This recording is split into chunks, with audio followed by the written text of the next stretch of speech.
Allô! Aujourd'hui, je fais une recette qui va se retrouver dans un de mes menus économes. Je fais une tentative de pâté au saumon sans croûte.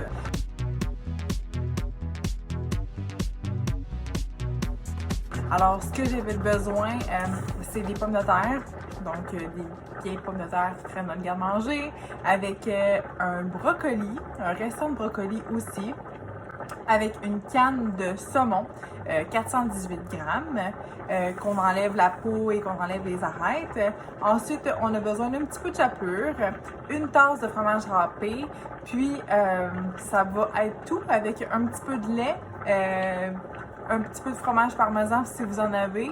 Alors, je vais vous montrer comment faire la recette.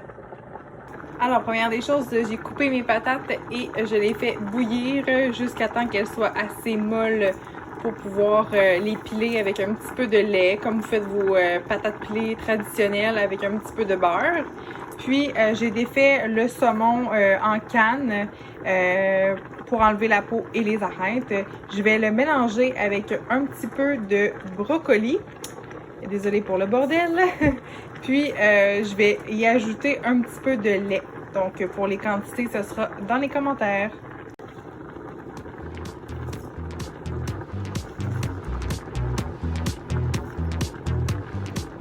Ensuite, j'ajoute du lait de soya de chez Costco. Donc, c'est du lait de soya fortifié avec un petit peu plus de calcium à l'intérieur.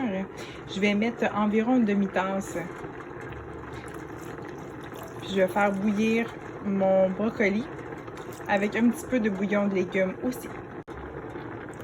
Dans cette étape-ci, c'est important de savoir que dans le fond, c'est juste pour les ramollir un petit peu. Mais en fait, la cuisson va se terminer dans le four pendant 30 minutes. J'ajoute des petites herbes italiennes dans mes patates. Malheureusement, j'ai pas un plat pour ça, mais je vais utiliser la moitié de mon plat Pyrex pour faire mon pâté. Ensuite, je vais juste ajouter un petit soupçon de chapelure, juste pour dire que il n'y a pas de croûte, mais on va s'en faire une mini. Ensuite, on ajoute notre tasse de fromage râpé, puis on envoie dans le four pendant 30 minutes. Tadam! Après 20 minutes au four, voici le résultat.